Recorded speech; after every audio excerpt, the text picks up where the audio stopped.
रहस्यमयी प्यास। सविता के जीवन में एक अजीब सी बेचैनी थी। उसकी आंखों में एक गहरी प्यास थी जिसे वह खुद भी पूरी तरह समझ नहीं पा रही थी। वह अक्सर रातों को जागती और खिड़की से बाहर अंधेरे को घूरती रहती, मानो कोई उसका इंतजार कर रहा हो। एक सर्द रात, जब चांदनी धुंधली थी और हवा में एक अजीब सी सनसनी थी, सविता ने अपने कमरे में एक आवाज सुनी, धीमी, फुसफुसाती हुई।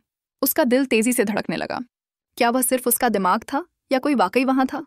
सविता ने धीरे से अपना बिस्तर छोड़ा और कमरे के कोने की ओर देखा। वहां कुछ हिला। उसकी सांसें तेज हो गईं। कोई है? उसने कांपते हुए पूछा। कोई जवाब नहीं आया। फिर अचानक एक ठंडी हवा का झोंका उसके गालों से टकराया और उसने महसूस किया कि कोई उसके बालों को पीछे से सहला रहा है। वह मुड़ी, लेकिन वहां कोई नहीं था। वह अपने ड्रेसिंग टेबल के सामने खड़ी हुई और शीशे में अपने प्रतिबिंब को देखा, लेकिन कुछ गलत था।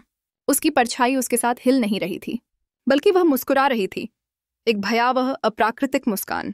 सविता ने चीख मारने की कोशिश की, लेकिन उसकी आवाज गले में ही अटक गई। शीशे से एक हाथ बाहर आया और उसकी कलाई पकड़ ली। वह खींची जा रही थी, अंदर की ओर। अगले पल वह एक अजीब सी जगह थी, न तो पूरी तरह अंधेरी न उजली। वहां कोई नहीं था, लेकिन उसे लगा जैसे कोई उसे देख रहा है। फिर उसने महसूस किया एक अदृश्य स्पर्श उसकी त्वचा पर सरक रहा था, जैसे कोई उसे छू रहा हो। कौन हो तुम?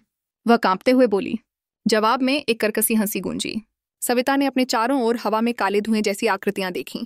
वे उसके पास आ रही थीं, उसे घेर रही थीं। उसने अपने कानों में फुसफुसाहटें सुनी। तुम हमारी हो, हमेशा के लिए। अचानक उसने अपने शरीर पर दबाव महसूस किया, जैसे कोई उस पर चढ़ गया हो। वह चिल्लाना चाहती थी, लेकिन उसकी आवाज गायब थी। जब सविता की आंखें खुलीं तो वह अपने बिस्तर पर थी। सुबह की रोशनी कमरे में भर रही थी। क्या सब एक सपना था? लेकिन फिर उसने अपनी बाह पर निशान देखे, गहरे नाखूनों के निशान, और शीशे में उसकी परछाई अब भी वहीं थी, मुस्कुराती हुई। उसे अपने पेट में एक अजीब दर्द महसूस हो रहा था, मानो जैसे उसके साथ किसी ने कुछ गलत किया हो। सविता ने महसूस किया कि वह अब अकेली नहीं थी। कोई उसके साथ था, हमेशा के लिए।